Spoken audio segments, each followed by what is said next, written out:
Jesse, welcome, my bro. It's we met for the first time the other week, and I was like, you know what, let's do a potty together. Here you are today, and it's a pleasure to have you on. No, it's awesome, man. Very grateful to be back home. Not only, in Australia, but in Penrith, growing up in the area, and to see the world, through the game of rugby league, I've been very blessed. So I'm excited. And we were just speaking about before, a bit of a full circle moment. You putting the Penrith jersey on over the weekend, and got to meet Pi as well. Fuck, how was that? Nah, man. Honestly, I can't really, describe the moment. Like, I know it was only New South Wales Cup, but besides the point, like the last time I put a Penrith jersey on was probably like 12 years ago. Yeah, wow. And that was when Ivan first came to the club. And I remember going full time and being 18th man all the time and not really getting a crack. So Penrith has always been a club where I wanted a debut, but, God had another plan for me, and, I'm blessed to do that elsewhere. But in saying that, just to come back, and I signed for a local team here, Penrith Brothers, which is the club that I come through to make my NRL career, was awesome. And I never thought that I, would even get close to putting a Penrith jersey on again. But just to walk in and see the academy, that wasn't even here back then. Yeah, it looks sick, eh? I haven't been there. It's crazy, man. Like, you can really tell why Panthers are doing so well. Obviously, all the other clubs are doing it now, so Penrith is probably a bit older than the other clubs, but man, the foundation was laid way before. And I remember when I was in full-time, Gus was setting this vision. And this vision was literally what you see today, the academy. He said, we'll have the best juniors in the world. He said, everyone in Bathurst, when he went up there, he goes, they did a workshop, and Penrith players went up, and they could only see 3 Penrith jerseys up in Bathurst. When he came back down, he goes, mate, our goal was to make everyone up there wear Penrith jerseys. If you look now, everyone's wearing Penrith jerseys. The academy is flying. Their local juniors here are like the best in the world. And then obviously he left before the success came, and it's probably good work from, Matt Cameron and stuff. And now the club's got 4 rings. So 4 in a row, babe. The rest is history. And speaking about Bathurst, like I've been to those Bathurst games, and wow, the atmosphere is crazy, man. The town gets behind it, and it's like, it makes me want to keep going back every year because it's a cracker of a game. Got to go to one then. You have to, bro. You're back now. You reckon you'll get a crack in first grade this year? Like, is that has that come to your mind at all? Like, maybe this could happen? Yeah, man. Like, I think just being a professional athlete itself, you don't want to limit your, where you could go. But definitely in the back of my mind and in my soul, I believe, like, one game. You're a high performer, bro. Like, I know you're like, ooh, this could be a thing, Yeah, my wife was like, she was happy, but like at the same time, she thought, I thought this year was going to be the fun year. And like, I know you're going to just go for it. So getting that little taste, I guess, just gives me a bit of hope. And that's all you need. You just need opportunity. And I know I'm putting in the work to be in that place. But if it doesn't come, it doesn't. But if it does, man, like, I know I'm going to be ready.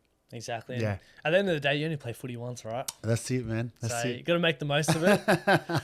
Some of my mates are trying to get me to come back and play footy because I was playing like Massey and Shield years ago before COVID, and then I lost the love for it. Yeah. Started this business, podcasting, and I was just like, had no time for it. But now I'm like, ooh, I got a bit of an itch there. Do I put on the boots?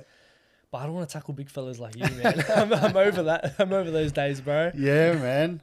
Well, like I've been in the game for so long now, 12 years. And I do believe when I do finish, I will have something in the game because it's given me so much. And I'd like to give back to, to young kids that are coming through, or even someone that's transitioning, or someone that hasn't found their form.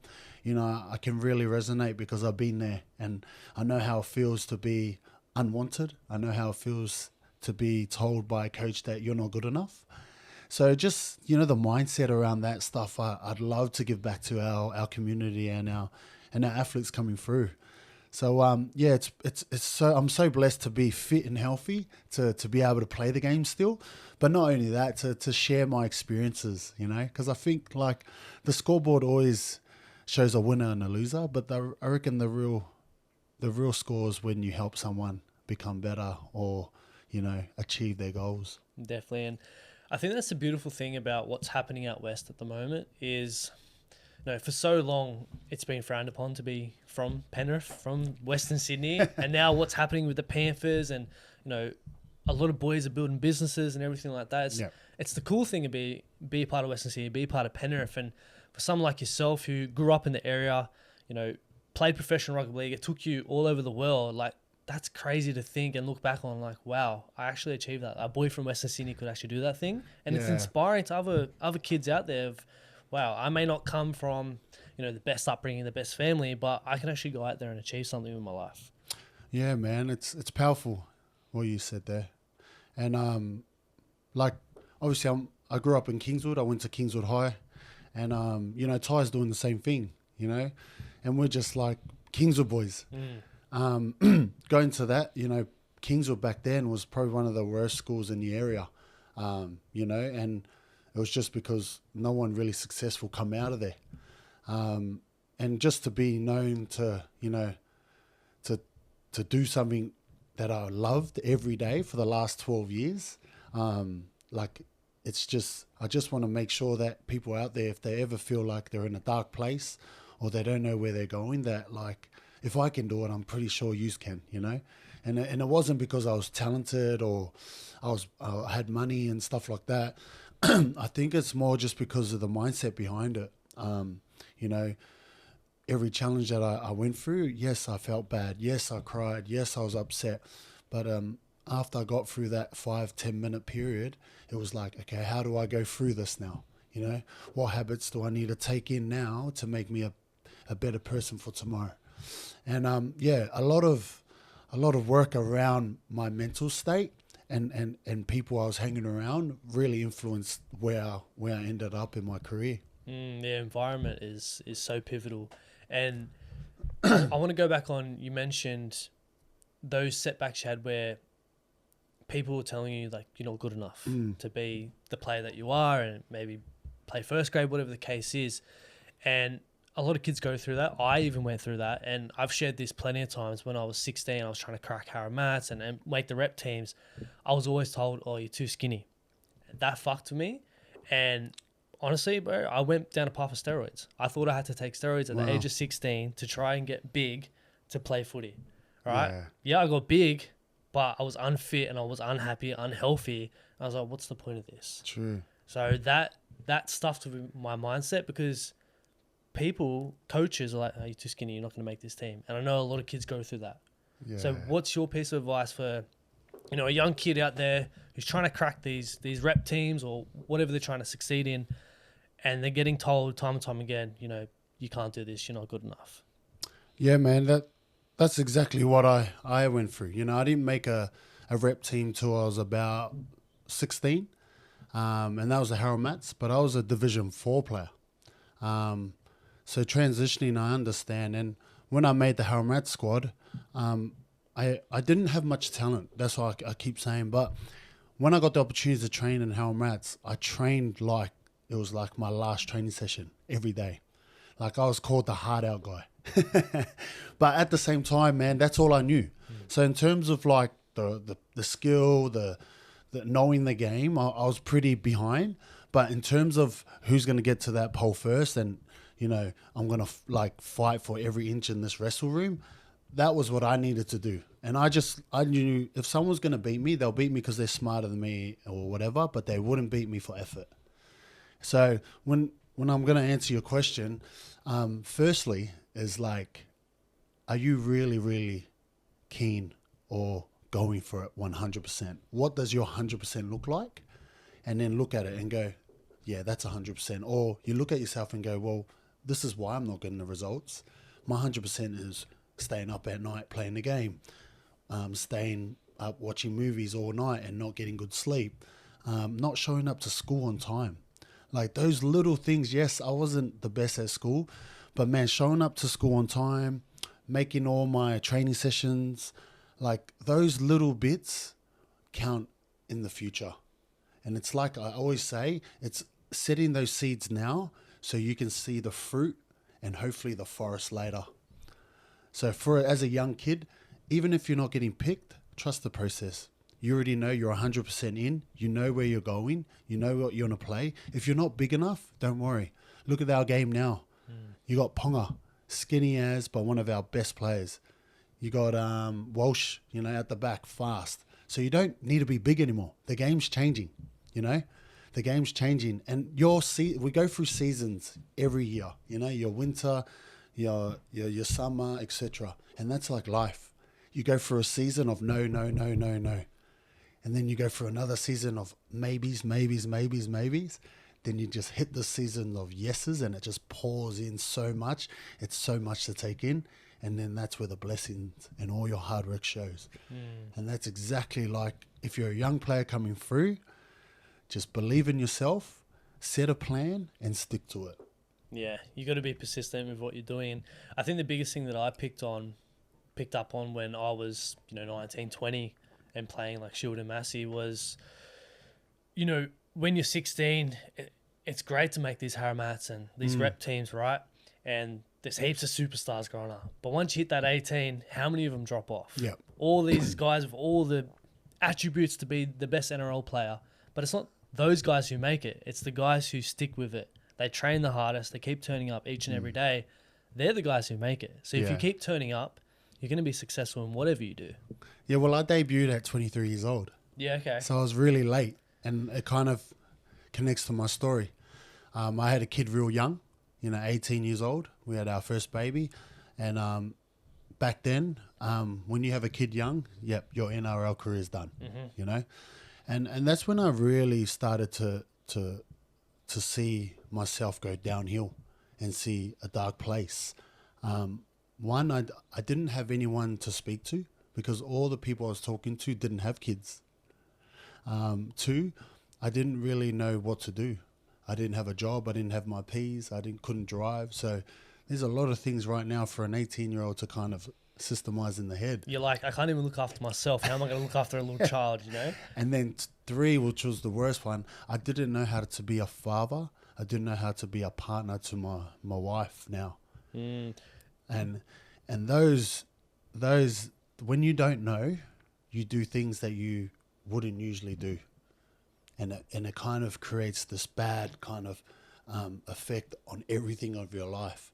So when that happened, I played under 20s and I didn't get another club, didn't get another contract. So I was left in the middle of no job, a baby on the way, and no direction. So man, I had to really grow up really quick, But I had to go through that phase of the doubt in my mind. Can I be a father? The doubt on my mind. Can I be a good partner to my girlfriend at the time? The doubt in my mind of letting my parents down. In our culture, you're supposed to get married and then have a baby. In the Samoan culture, I'm the oldest. I'm supposed to give back and help dad with the bills. There's 5 kids. And I broke all those, So I was known as the black sheep of the family, but also the leader of our family to help out. And I couldn't do that. So I had to set something up so I could fill all these cups up. But the problem was that I was filling up other people's cup, but I wasn't filling my own. And when I understood that, that's what gave me the strength, is filling me up first, and then I was able to pour out. Because at that time of that bad section that I'm talking about, I was pouring out hate. I was pouring out anger.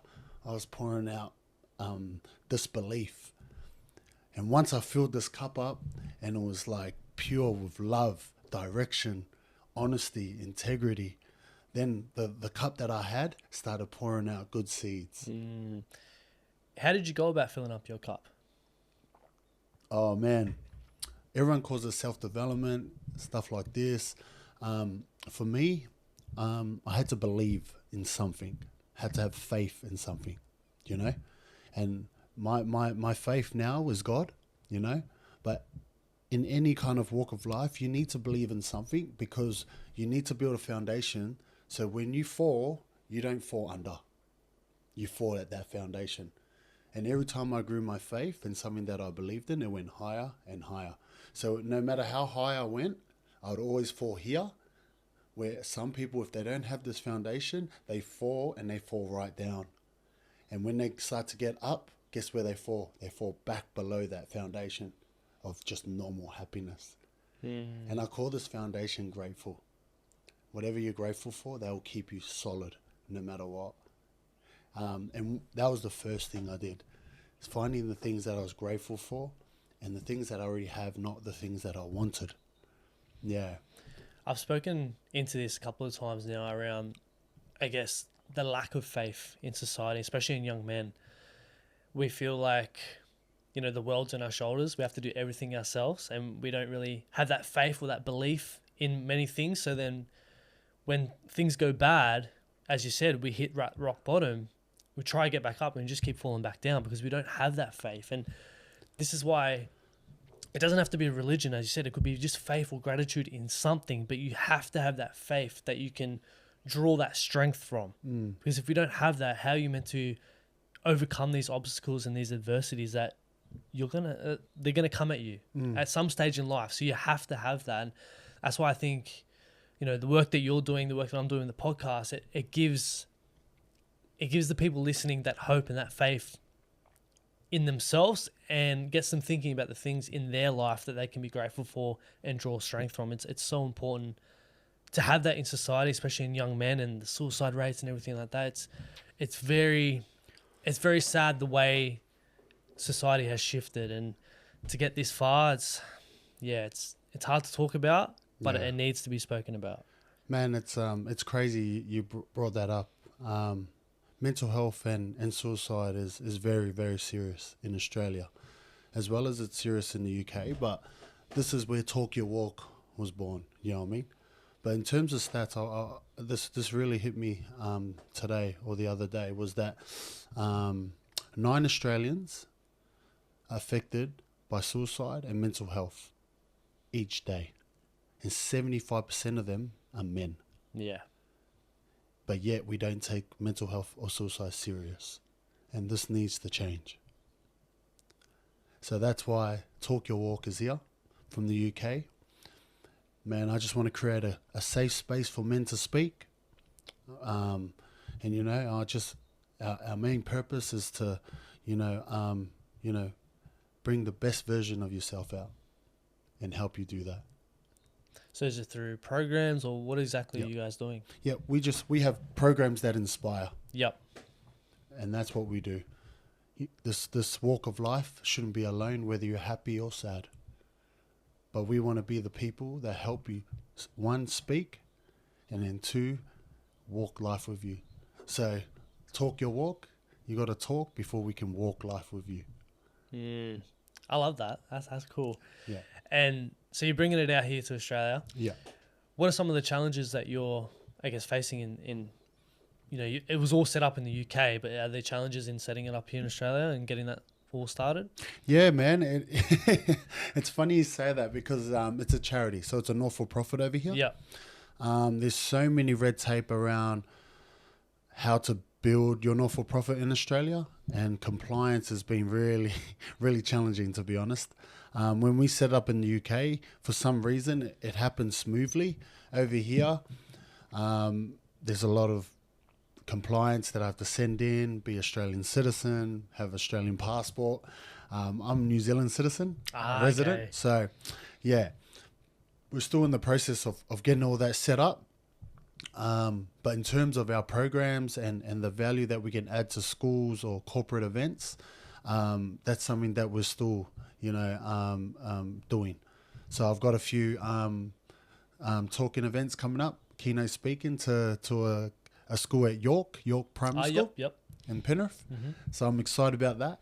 And then I'm working with the Panthers, with Southey, speaking to parents around the awareness of the game for the young kids. Apparently under 7 grand final, they're punching on coaches and that. So now in the Penrith system, there's no scoreboard to a certain age. And if I can add some light into that, it'll be good. Yes, some parents, I think they're playing the grand final. Well, some parents, man, like they live through their kids, bro. They played as a youngster and they didn't make it, so they put the pressure on their kids. And this is a big topic as well, you know, like you got to let your kid love the game first before you can put some disciplines and, you know, smash them, so to speak. They think Penrith players get smashed every day, Monday to Friday, and then they play on the Saturday. No, it's like they do train hard, but it's all done properly, you know, not every day. So it's okay to teach skill. It's okay to teach them how to pass or get faster. You don't have to flog them all the time. It's all about that resilience, you know, that mental toughness, which gets thrown around a lot. And then, no, it doesn't mean getting smashed each and every day, like you said. And you made a great point around the pressures of young kids coming up through whatever sport they're playing through their parents.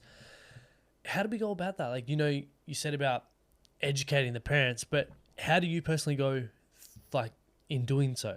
Yeah, well, it's good. Pressure is it's an interesting topic. Like, pressure makes diamonds, right? But it's the right amount of pressure. Yeah. So there's mental pressure, right, and there's physical pressure. Now, everyone, like, kind of, they see pressure differently. Some see pressure as a bad thing, and some see pressure as a good thing. What I find with pressure now is, as long as my preparation is right, then when pressure comes, I invite it because I know I've done the work. Do you know what I mean? Yeah. So as long as all my prep's done and I know I've ticked the boxes to be the best version of myself for that game, for this meeting, for this podcast, and I've done all the prep up to it, then coming into this room is pressure, man. Coming into here is like, wow. But it's like how you see it. Could be good pressure or bad pressure. When you've done all the work and you're confident in what you're speaking about or confident about the structure, how you want to play today, when the pressure comes, you know how to invite it.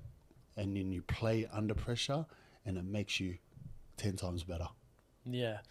It's exactly like how I run this podcast. So I have a basic structure, which kind of takes the pressure off. But if the conversation goes in a totally different way, it's like, I can deal with that because I can always come back to my structure. Yeah. And it's so pivotal in anything you do in life. It's like you have to prepare, not for everything, because then you get into like anxiety and like you're trying to figure out every little detail, but like have a basic structure in how you want to go about things, because then when, you know, shifts happen, you can better deal with them. Yeah, well, there's another pressure, right? So when I wanted to make first grade, obviously I needed to get a job, and I wanted to help, one, my wife, because we just had a baby, two, my mum and dad, because my dad was only working, and then three, I needed to fill my cup in summer. So coming out of there, I was 18, 19, I got a job at the Penrith RSL. Yep. And I worked in the cellar from 7 a.m. to 3 p.m., right?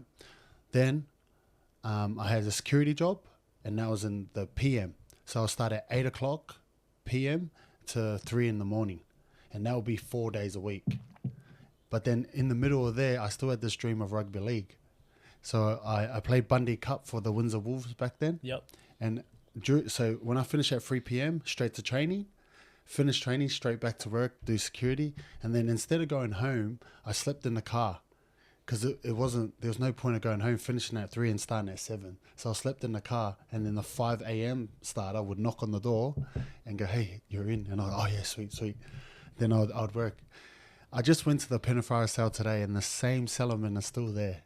Wow. And I just connected with them. But going back to pressure, so the pressure for me was to, one, supply for my wife and my kid, help mum and dad, and then the pressure to play well on the weekend after doing so many hours with no sleep. So that's a different pressure. You know, you can't really prepare for that. But it's the mindset, you know. I knew my why. And a lot of people and kids, they don't know why. You know, they're just running life, pulled to pieces by other people or your job. But when you know exactly where you're going, your tunnel vision, right? You know why you're doing this, you know why you're doing that, and you know why you're playing rugby, and you see the end goal. And the end goal for me was to kind of play rugby so it can cover all my expenses. And in 2011, that's when Penrith told me they'll pay me full time, and then I got to quit one job. Yeah. Yeah. And then I continued that. So I still did security at night, and I played rugby. And then when I made NRL at Manly, I was the only full-time player still working Thursday, Friday, Saturday, Sunday as security. So after we play Friday night, everyone will be running the change rooms. I'll be running change rooms, quick shower, everyone's singing the team song, and then I'll quickly put my security uniform on and drive straight out to Penrith. Really? Yeah. Wow. And all the boys like, hey, come for a drink. I was like, nah, man, I've got to go to work.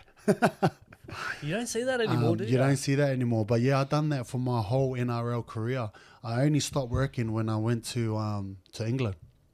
But yeah, like again, the pressure. So if you look at that type of pressure, you got to kind of structure it different, you know, and you got to talk to someone that kind of knows. At the time, I was freestyling, man. I just did it the way I thought was right. But now that I've been through it and I know what works, what doesn't, I'd love to help someone do that, you know? It's cool to see, like, as you said, once you find your purpose, your clear direction, you'll do anything it takes to get there. Yep. And you need to be able to put in that work to do that. And unfortunately, not many kids are willing to do that these days. We're handed a lot of things.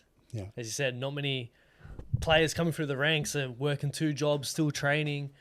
Now it's just like, oh, go to TAFE and do like education, and they just fuck around there anyway. Look, man, everyone's like, you do stuff for your life because you know where you're going, right? So if you need to go to TAFE because that's the next step to go where you need to go, you need to do it, you know? And I'm not going to say like every day is happy and you just buzz through it, but you find your vibe, right? Now, for me, I knew I was tired. Like, I'm 18 years old. I get grumpy, you know. I was pumping the caffeine? Yeah, coffee, eating. My diet was all over the place, so I put a bit of weight on, you know. But at the end of the day, there was one thing that kind of, like, I remember is, like, I'd always whistle, you know. While I'm working, always whistle. Every morning whistle. If I'm walking from one place to another, I'll just whistle, you know. Or singing a song in my head, like you can see me. And this lady said to me, hey, Jess,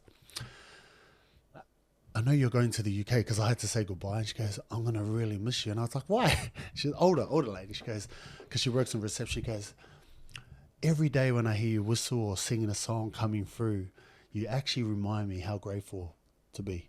And I was like, well, what do you mean? And she's like, a lot of people come to work with their head down and they don't know. And then they do that for 10 years. And I've been here for a long time. She goes, when I see you, you look so happy to even do the job that you do. And I know you don't want to do that. You want to play rugby, but you know you need to go through this to get to there. And that was powerful. So like, if you can be that person in your workplace or in your family, to your brothers and sisters, just show them that, like, you know where you're going and that's why you're happy, whether it's your faith again. If you know that this life is just for now and you got eternal life coming, then why not live the best life that you can? Exactly. And it raises your vibration, your energy vibration. Yeah. Because imagine if you went to work like most people, head down, like you wouldn't do your best job. You would feel even worse, and that would show up in your training and how you play as well. But because you turned up with a positive mindset in everything that you do, yes, you can have your bad days, but you still stuck to, okay, I'm grateful that I'm on this path, I'm on this journey of, pursuing being a professional rugby league player. You keep turning up each and every day. And that's the big thing that we keep coming back to is turning up. Yeah. It's hard sometimes, but really it's not that hard. 1 foot out of the bed. Just get out of bed that day and just turn up. Yeah. And be your best self. You're going to have the shit days. We all go through that. We go through bad seasons, like you said at the beginning of the podcast. But just understand that it's just a season. It's just another day. You may have a bad day, but tomorrow's a new day, right? So what are you grateful for that day? All these little things that if you shift your mindset around, it really will help you in how you turn up as your best self. Talk to me about the trip to the UK, man, because that would have been a massive eye-opener to different way of life, the world, where footy could take you. That would have been a beautiful experience. Yeah, man, like it was, I think now we can say it was beautiful because we went through the rough times and the bad times. But if I take it back to at the Sharks at that moment, Sharks just won the comp, right? I missed out on playing. Obviously, I didn't make the 17 for that grand final day, but I was part of the squad. I still had a year left on my contract at the Sharks, and it was probably, if you know rugby league, you start little because I was a 3-year contract, and then you get bigger, and then on your last year is usually the big money. Mm-hmm. So I was on the big money, so to speak. But something called me to, talk to this England coach named Daryl Powell. He was at Casper Tigers. Got onto a call. One thing led to another. I looked at my wife and I said, are you keen on going? Like, there's an opportunity, 2-year deal. We can go see, England. It's something that I've subconsciously had in my mind because my uncles played over there. And like, they were the ones that inspired me to play in the first place. Just leaving New Zealand in and out, I wanted to fly. But yeah, man, big ups to my wife at the time. Like, she could have said no, because our family's here. We're in a good position. But yeah, man, she's always packed up and left with me. Was it still the one kid at the time, or did you have more? We had 3. 3 at that stage. So to pick up the whole family and move it. Yeah. So yeah, not only did we just leave like the rugby, a new team, we left our family. We left all our friends. Like, my wife's she's a young mum too, To find young 18-year-olds with kids, it's hard, But she had her group, and like, we made the decision to go. On the plane, man, I swear. So it actually hit real when we said goodbye to my mum, and then my wife saying goodbye to her mum and dad. It actually hit me hard when we were on the plane, and the crying, like, everyone's crying, like, wow, this is real. And then I was like, frick, I started getting nervous. I started doubting myself again. And I started going, frick, have I done the right thing? Can I play good? Am I even a good player anymore? Can I actually make an impact over there? Bro, all these stupid thoughts started hitting me. And I swear, I grabbed this tissue. On the plane, you get these kind of tissues. And I had a pen. And I went, that's it. So I wrote down every excuse possible. I miss my family, not training well, out of form, writing it all on this tissue. I flipped the tissue over, and there was another blank side because I halved it. And I wrote down everything I want to achieve in England. And I wrote, play every game. I said, have an impact everywhere I go. Create a community, because we don't have family. So create a community where I know I can go and speak to men, ladies, create a good community for my wife and my kids. Wrote this on the other tissue. Man, this list went down and down. And then every excuse, I wrote an answer to the other side. Every excuse, bang, bang, bang. Bro, when I wrote that, I just knew straight away then and there. I went, yup, I'm going on this side. Yeah. So then look back now. We get to Castleford, first year. We kind of first team to win League Leaders Shield in the history of Castleford. First team. Really? Wow. First team. First Castleford team to ever play a grand final in the Super League and play at Old Trafford. So did you win? No. So unfortunately we lost to Leeds. Yeah. Okay. It was heartbreak. It was the best season of Cass ever to this day, 2017. But in saying that, I just went from Cronulla, right, not playing in a grand final, missing out, to a year later playing in a Super League grand final and starting front row. The atmosphere looks crazy over there, man. It's something different at Old Trafford, man. Like, it feels like the people are falling on you when you walk out of these tunnels. But it happens so quick, it's happened so quick. you got to take it all in, don't you? But it's hard because you're focused on your job, right? Yeah. That would be crazy, man. Yeah. So man, the story to England has been the best. I loved. We just spent 9 years there. It's been 9 years. 9 years in the UK, and I can honestly say that the people I got to meet, the businesses, the brothers that now I call family that I've met over there, honestly, like no other. everywhere around Castleford and Pontefract where we lived. Honestly, it was the best, you know. And I've done so much life over there that like we even got to travel every year, you know, Croatia, Turkey, Italy, Lanzarote, like Spain, Mallorca. Like we go somewhere every year over there. It's crazy. Yeah. You know what I mean? But at the same time, I'm so blessed, man. Like I'm so blessed that all the hard work, that the sacrifices that I did as a kid and the vision that I had, like it started to bear its fruit when we went over there. And honestly, like we got to a position, like I said, like where our businesses started to be the main income of our family. It wasn't the sport now. So it was like crazy the amount of adventures I done over there. Like, man, who in this world would say that a kid from Western Sydney would own 3 pubs in the UK? Oh, you had pubs as well. Yeah, I own 3 pubs.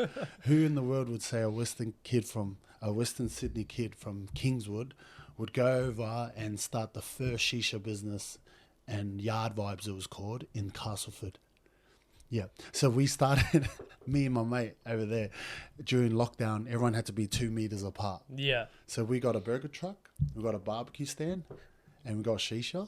And you had to drive your car in and you park. You stay in the car. We get your order, we bring the food to your car. Done. We done that for we done it for 4 weekends in a row on the weekends, and it was packed, man. Wow. It was crazy. It was crazy. And I got in trouble from the club. I got in trouble from Castleford Tigers because I don't know, but they started to say, oh, you can't make money outside of rugby. But I was like, no, man, this is experience. Like I've just ran an event and I could never do this in uni or TAFE. It's bloody COVID. Yeah. But yeah, just learning the marketing, how to get people out of how to get people to pay for something, you know, and how do you have a service that people pay for, you know, out of like literally something that anyone could do. So for me, it was like my uni degree there, you know. I learned so much, bro, like about business, pubs, and then obviously I went into the financial side, you know, and help people with protection. The best way to learn is by doing. Where did this business mindset come from? I believe it was my grandparents, I believe, when I look back properly. But at the start, it was always the fear of finishing rugby and not having anything to go to. Yeah. That was the fear from the start. It's like, I know so many retired players who've been in the game for like 13 years. And then when they finish, man, they don't know what to do. And they're trying to grab any job possible. You know, there's an average, there's a percentage on NRL players that finish, literally sit out and do nothing for 9 months before they even know what to do because they've been gifted everything. Yeah. When you're a professional athlete and you're in a club or something, you get your training schedule done for you. You get your weights program done for you. You get massage set up for you. So all you got to do is look at your schedule and you got to be here at certain times. When you finish, that schedule gets taken away from you. So you don't know how to schedule your new life. So at the minute, I'm kind of like in that transition, you know? Yeah. I've gone from professional athlete for 13 years to now I'm creating assets outside to, you know, feed the family. And it's honestly, it has been tough. And like, I'm not saying I'm the best person, but I have invested in property and businesses, but it's still tough, you know? And I know where I'm going. I know that Talk Your Walk is something that I'm very passionate about, and I really want to bring the awareness around here and have my programs all over Western Sydney, especially around mental health and domestic violence is big in Penrith area. Yep. And those are the kind of spaces that I want to kind of have an impact on. But yeah, like I said, a lot of us professional athletes come out and we don't know what we want to do. And we're waiting for someone to tell us, oh, yep, you got this promo, go there. Oh, tell us, oh, yep, you got a job for you, come here and do this. Exactly, yeah. When you hit the real world, man, all that stuff goes away and you got to start to network. Like network like no other. Like before, when you're a rugby player, people want to talk to you because you play rugby. When you finish rugby, no one wants your time. Exactly. And you got to find their time. Yeah. And that's what I'm learning. And like, it's new, but I'm loving it at the moment too. You know, when you get a little win, man, it's like, yes. That's why it's so pivotal to leverage being a professional athlete while you can. Like you see a lot of the boys now building businesses off the back of their brand, because as you said, once you finish, no one really cares. So you need to build that while you're playing, because unfortunately a lot of players, they may be on big money, but they spend it all. And then when they finish playing, they got nothing to look back on. Yeah. And it's like, that's why we need to educate them in the financial space, but also using that money to invest it, build businesses, build their personal brand, so when they do finish, they have something. Yeah. And don't go down that deep hole, because as you brought up before, there's been a fair few times where players have finished playing and they go down a dark hole and suicide, unfortunately, because their whole purpose was rugby league. And that could be taken at any moment through an injury, through anything. Yeah. That's the state of being a professional athlete. So we need to be able to educate them and get them on the right path of setting up these foundations for when they do finish. Man, it's crazy you said that. Like, you're so right. Rugby league isn't promised. Injuries, whatever, you know. But like I said, once that vision is taken away from you, or that why, you need to find another one to do your next adventure. Some people have the same thing, and then they do a job that they hate and they stay in it forever. Bro, it's scary when you think like that. You know what I mean? So today, I've just joined, I might as well say it now. It's called Galaxy Sports. Yep. And they specialize in finances, and they help people with their money and how to invest for their future.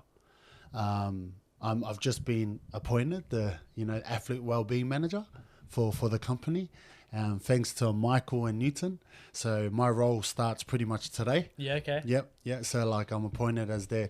So we're gonna try and target like NRL teams for now, but hopefully grow into like NFL, AFL, rugby union.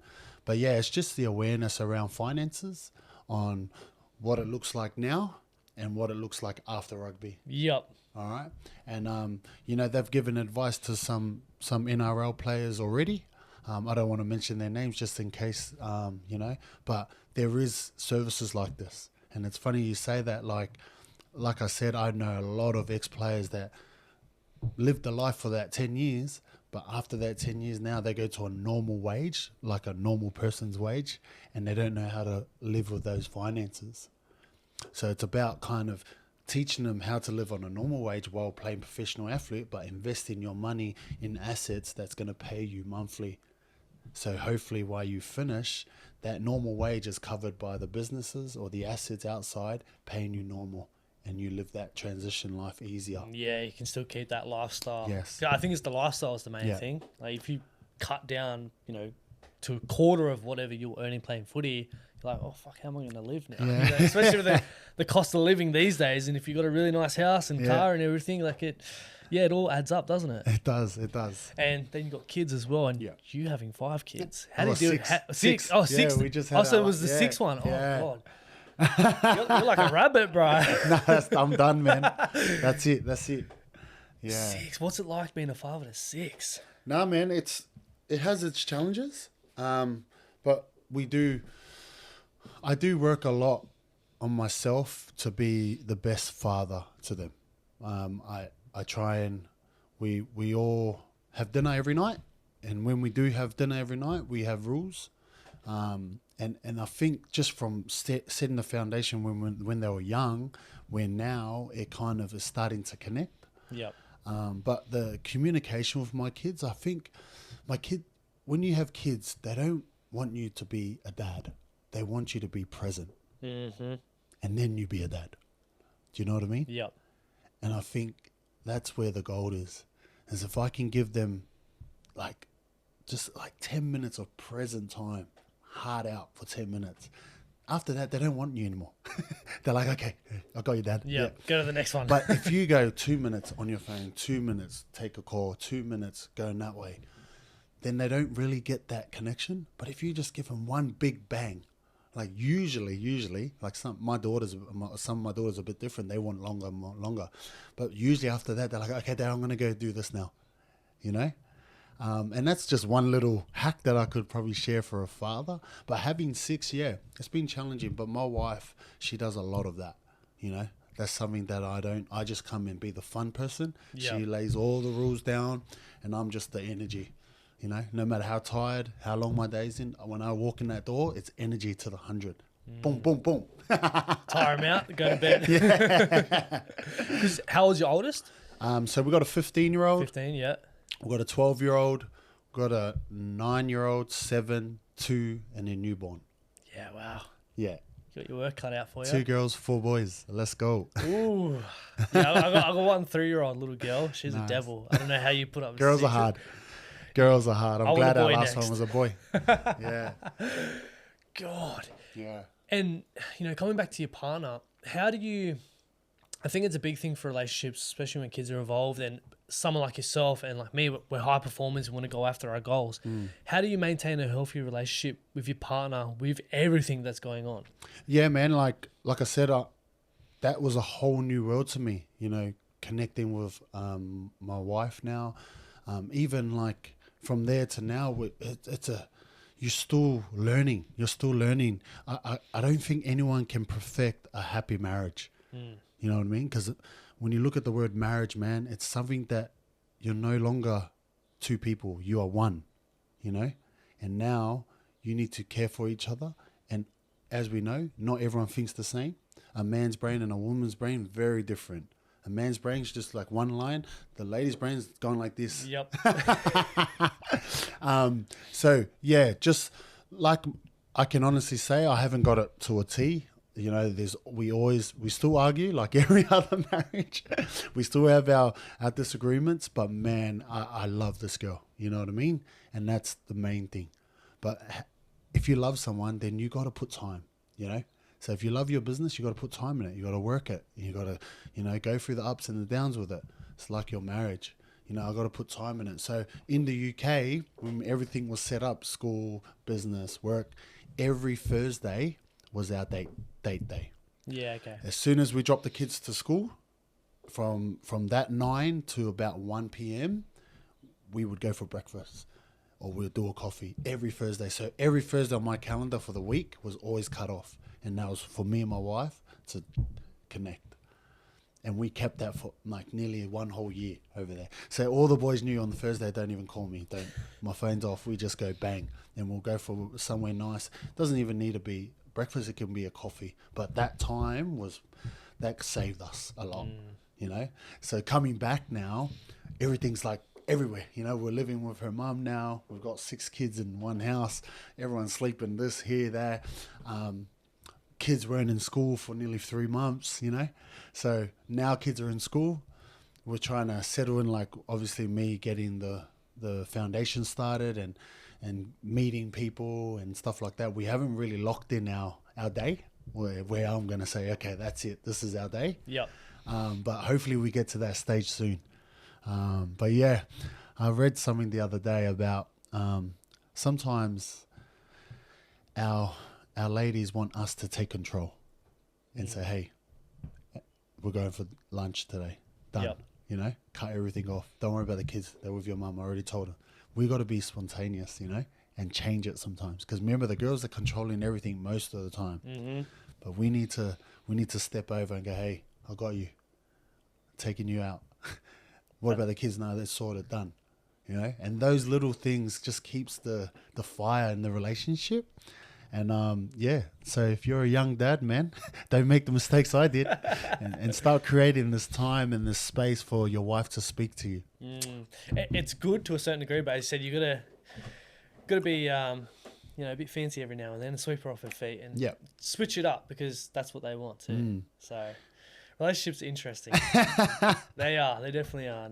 I'm not the best at them too, so I'm still learning. As you said, there's no perfection when it comes to it, but you just gotta do your best. And I think as long as you're working on being the best version of you, I think that helps dramatically in helping to have a healthy relationship with your partner and with your kids. And as you said, you're aware of the importance of being present.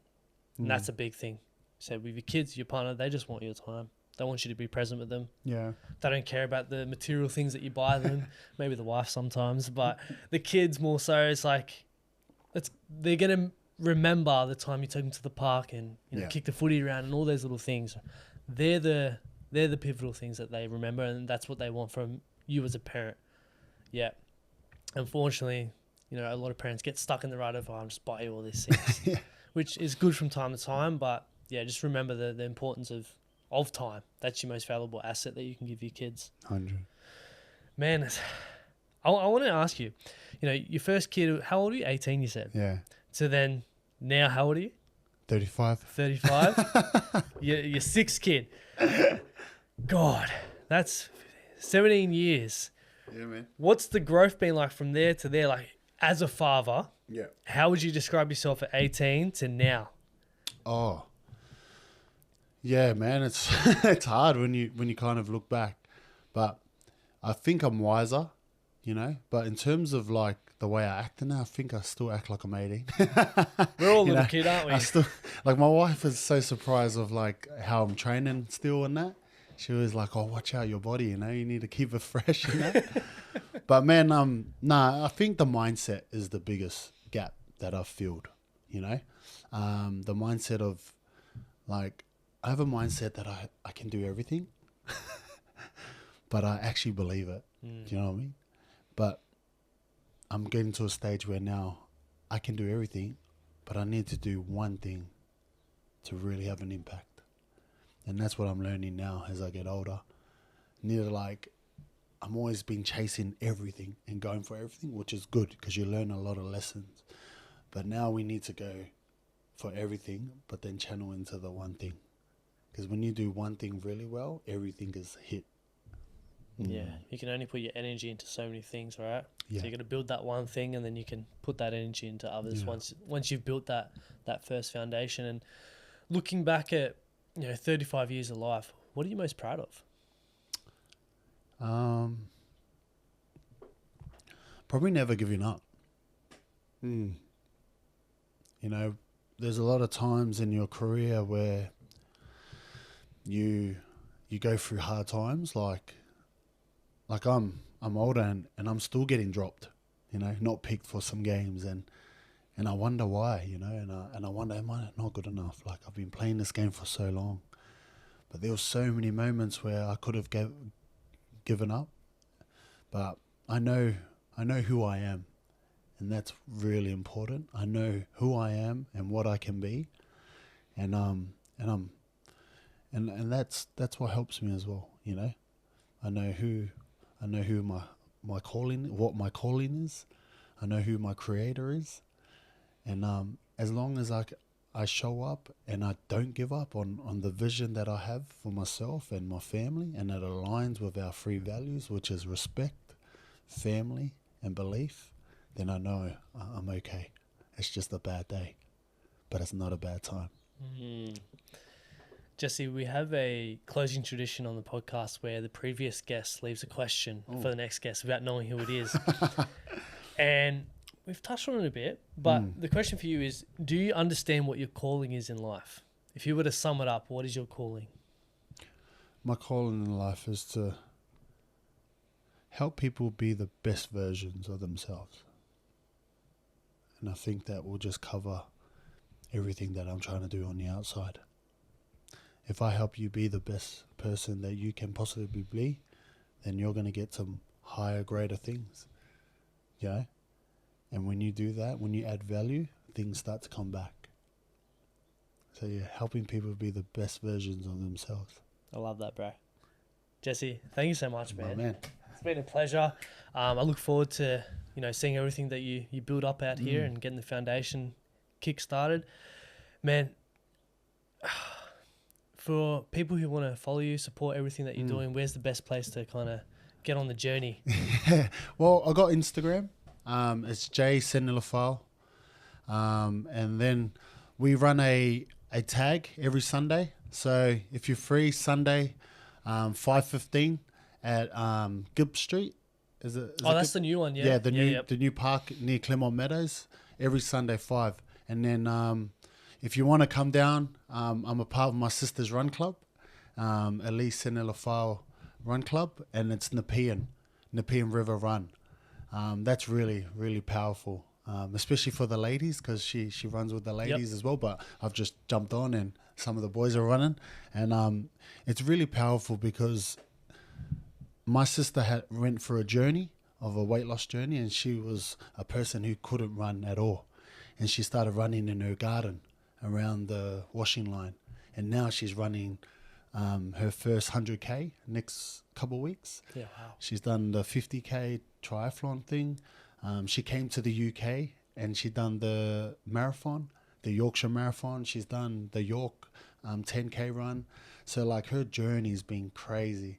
And she kind of creates a safe space for ladies as well, you know, to speak about these, because she was there. Yep. So yeah, the run club's every second week. So not this next week coming, we're on. And then Sundays, if you want to come down and play some tag, throw the ball, bring your kids, it's open to everyone. Awesome, bro. Man, thank you so much. It's been a pleasure. My man.